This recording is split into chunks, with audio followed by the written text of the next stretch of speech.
Hello students, तो आज के हम इस वीडियो में पढ़ने वाले हैं प्रेजेंट इंडेफिनिट टेंस, जिसको हम सिंपल प्रेजेंट टेंस भी कहते हैं। तो इस वीडियो में हम जानेंगे कि प्रेजेंट इंडेफिनिट टेंस को हिंदी से इंग्लिश में कैसे बनाएंगे। उसके साथ कुछ एग्जांपल्स भी करेंगे। एक बार हम इजी एग्जांपल्स कर लेंगे तो हमें कठिन एग्जांपल्स भी बनाने आ जाएंगे। So let's start. बिना देरी के इस वीडियो को स्टार्ट करते हैं। सबसे पहले टेंस का नेम। सो इस टेंस का नाम है प्रेजेंट इंडेफिनिट टेंस।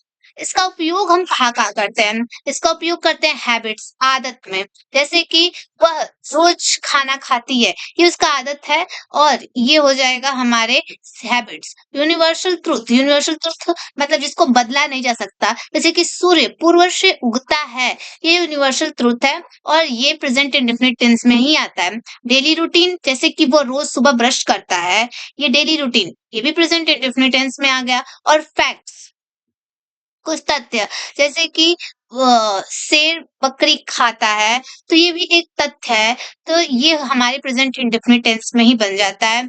सो हम पहचानेंगे कैसे कि ये प्रेजेंट इंडेफिनिट टेंस ही है? तो जिस सेंटेंस के अंत में ता है, ती है, ते है, ता हूँ, ये सब आता है। ये जिस सेंटेंस के अंत में ता है, ती है, ते है, ता हूँ, ये सब आता है, वो प्रेजेंट इंडेफिनिट टेंस में आता है। जैसे कि वो स्कूल जाता है, वे क्रिकेट खेलते हैं, मैं पढ़ती हूँ। इन सारे सेंटेंस के अंत में ता है, ती हूँ, ते हैं आ रहा है, अर्थात ये प्रेजेंट इंडेफिनिट टेंस का ही सेंटेंस है।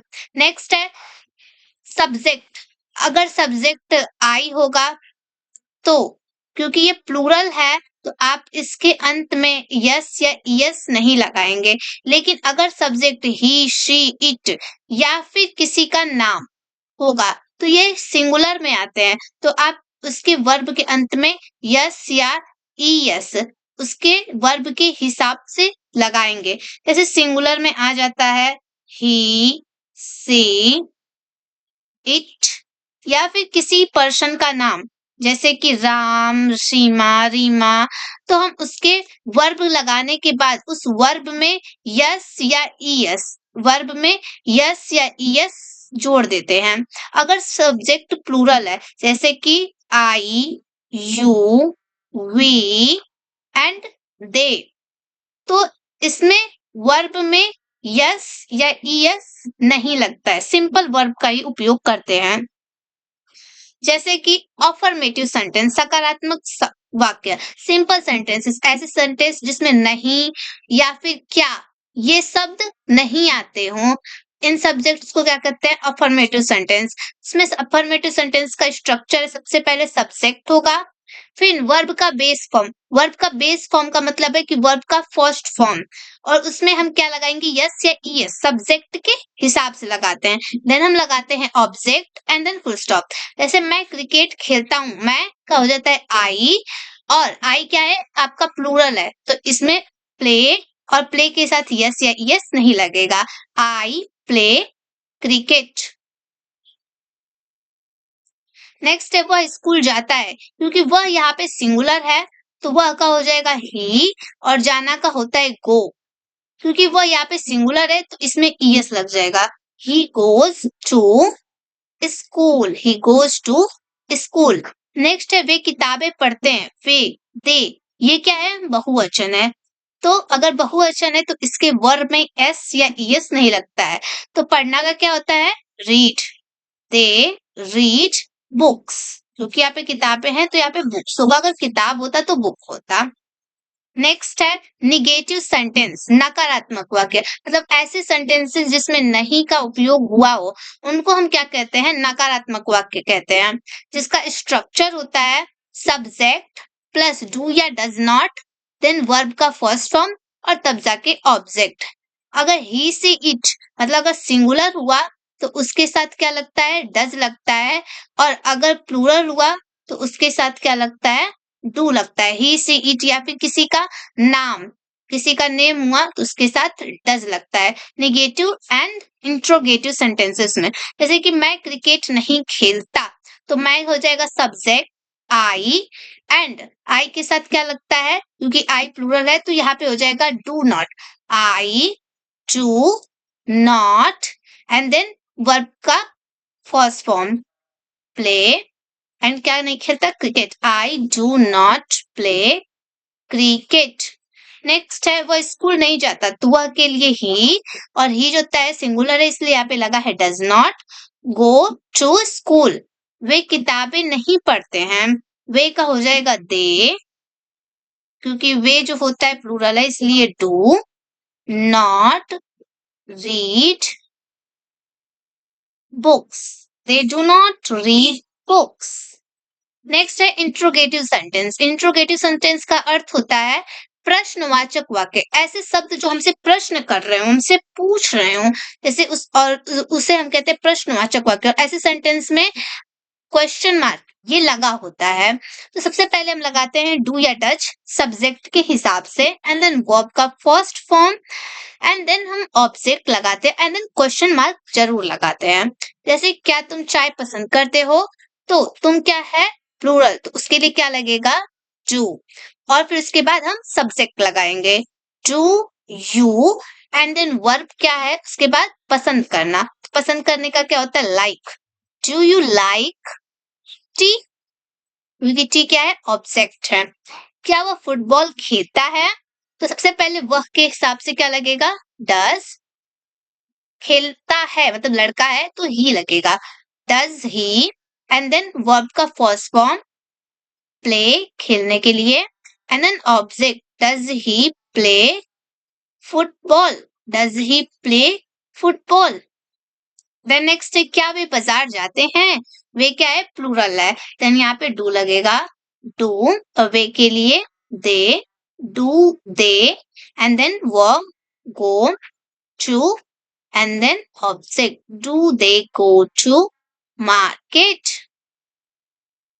फिर आ गया इंट्रोगेटिव प्लस निगेटिव सेंटेंस, मतलब ऐसे सेंटेंस जिसमें प्रश्न तो हो ही प्लस नॉट नहीं का भी यूज हुआ हो, तो उसको हम बोलते हैं interrogative plus negative sentence.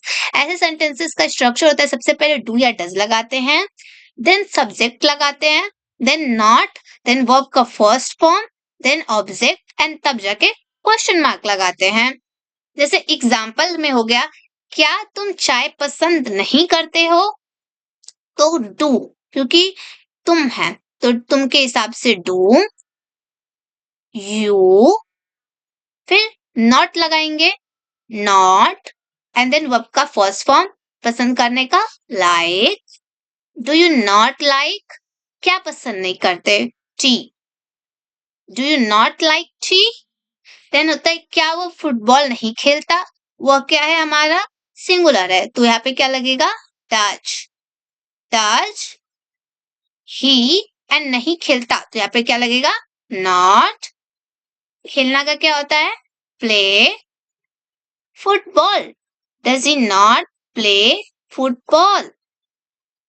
Next है क्या वे स्कूल नहीं जाते, वे के लिए डू, फिर दे नहीं not, then go to school, do they not go to school. Next है WH क्वेश्चन, प्रश्नवाचक वाक्य, मतलब ऐसे सेंटेंसेस जिसमें WH वर्ड आ रहा हो। WH वर्ड क्या होता है व्हाट मीन्स क्या, वेयर मीन्स कहाँ, व्हाई मीन्स क्यों, व्हेन मीन्स कब, हु मीन्स कौन, हाउ मीन्स कैसे। मतलब ऐसे वाक्य अगर सेंटेंसेस में आ रहे हैं तो उनको हम कहते हैं WH वर्ड सेंटेंस। तो इसका स्ट्रक्चर होता है सबसे पहले हम उनका WH वर्ड लिखते हैं, फिर डू या डज लिखते हैं, देन सब्जेक्ट लिखते हैं, देन वर्ब का बेस फॉर्म लिखते हैं, देन क्वेश्चन मार्क लगाते हैं।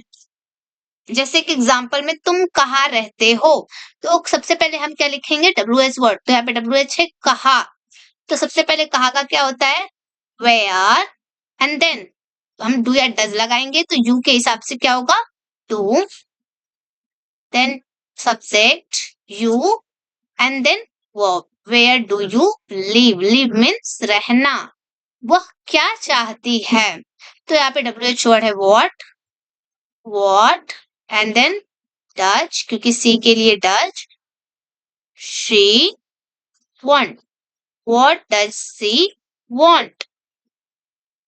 वे कब आते हैं, कब का? when, do they come, when they do come. Next है WH plus negative questions sentences होगा यहाँ पे WH प्लस नेगेटिव सेंटेंसेस। तो ऐसे सेंटेंस, ऐसे वाक्य जिसमें WH वर्ड आ रहा हो, साथ में नॉट भी का यूज हुआ हो, तो उनको हम कहते हैं WH प्लस नेगेटिव सेंटेंस। इसका स्ट्रक्चर होता है, सबसे पहले हम WH वर्ड लगाएंगे, देन डू या डज लगाएंगे, देन हम सब्जेक्ट लगाएंगे, देन नॉट, देन वर्ब का बेस फॉर्म लगाएंगे एंड देन क्वेश्चन मार्क लगाएंगे। तो एग्जाम्पल के लिए, तुम दोपहर का खाना क्यों नहीं खाते? तो सबसे पहले हमने WH वर्ड लगाया, यहाँ पे WH वर्ड क्या था? वाई। तो यहाँ पे WH वर्ड है वाई। फिर उसके बाद हम सब्जेक्ट के हिसाब से डू या डज लगाएंगे, तो क्योंकि यहाँ पे सब्जेक्ट तुम है, तो यहाँ पे डू लगेगा क्योंकि ये प्लूरल है। फिर you, then not, then verb का फर्स्ट फॉर्म ईट और ऑब्जेक्ट में लंच। यहाँ पे बढ़ा लीजिए ऑब्जेक्ट प्लस क्वेश्चन मार्क। वह कहाँ नहीं जाता? तो यहाँ पे WH वर्ड क्या है? कहाँ। कहाँ के लिए क्या होता है?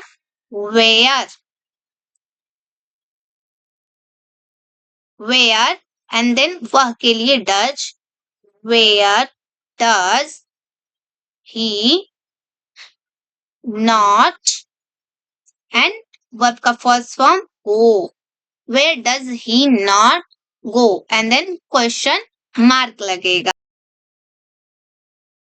नेक्स्ट है वे क्या पसंद नहीं करते? तो सबसे पहले यहाँ पे WH वर्ड है व्हाट, वे के लिए हम लगाएंगे डू, फिर वे के लिए दे, फिर हम लगाएंगे नॉट, देन वर्ब का फर्स्ट फॉर्म यहाँ पे पसंद करना, पसंद करने के लिए होता है like, what do they not like, then question mark. तो ऐसे ही हम बनाते हैं प्रेजेंट इंडेफिनिट टेंस। मैंने आपको हर सेंटेंस का रूल बता दिया है, आप लोग इस पे प्रैक्टिस करिए एंड देन उसके बाद कुछ सेंटेंसेस को हिंदी से इंग्लिश में ट्रांसलेट करिए, आप लोगों को जरूर आएगा।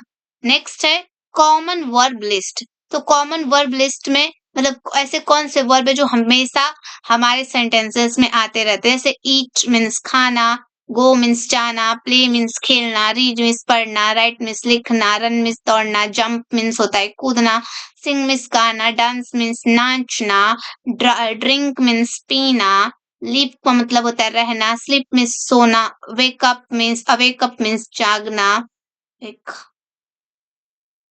अप मीन्स जागना।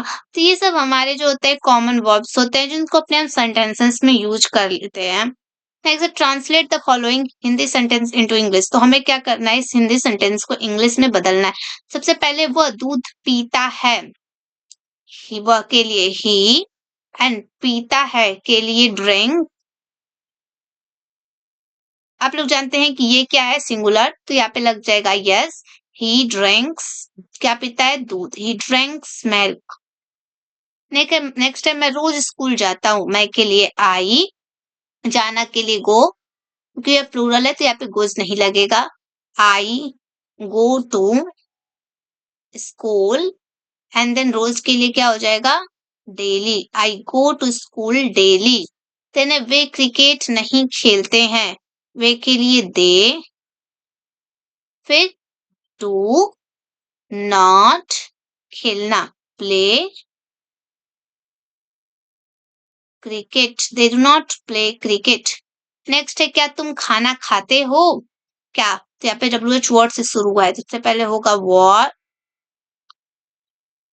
नहीं यहाँ पे जो होता है WH वर्ड नहीं है, क्या यहाँ पे पूछा है क्या तुम खाना खाते हो, तो यहाँ पे वो वाला क्या है, do you eat food, do you eat food, question mark. वह क्यों नहीं पढ़ता, ये है हमारा WH वर्ड वाला सेंटेंस। इसके लिए हो जाएगा क्यों के लिए वाई, वह के लिए हो जाएगा डज, वह के लिए he, not read, why does he not read, वह क्यों नहीं पढ़ता? वह कहाँ रहती है? कहाँ भी क्या है हमारा WH वर्ड है, कहाँ के लिए होता है वेयर, और रहती है मतलब शी, तो यहाँ पे लगेगा डज सी, एंड रहना के लिए क्या होता है leave, where does she leave. तुम गाना क्यों नहीं गाते? यहाँ पे भी WH वर्ड है, सो वाई, तुम के लिए डू, यू, फिर नहीं है not sing a song. Next है क्या वे समय पर आते हैं? क्या वे समय पर आते हैं? तो डू दे, आना के लिए कम, ऑन टाइम, क्या वे समय पर आते हैं? वह मुझे पसंद नहीं करता, यहाँ पे ही लगेगा, नहीं करता, ही के लिए डज, नॉट, पसंद करना का होता है लाइक, मुझे, ही डज नॉट लाइक मुझे का मी। क्या वो बाजार नहीं जाती? यहाँ पे लड़की है, सबसे पहले क्या है तो does she and not, then go to, बाजार का क्या होता है market, does she not go to market. So मैंने आप लोगों के लिए 10 सेंटेंस यहाँ पे बनाए, और ये 10 सेंटेंसेस आप लोग खुद से बना के देखिएगा, प्रैक्टिस करिएगा कि आप लोगों को कितना आ रहा है, कितना नहीं आ रहा है। और नेक्स्ट ये 10 सेंटेंसेस भी आप लोग बना के देखिएगा, ट्रांसलेट करिएगा।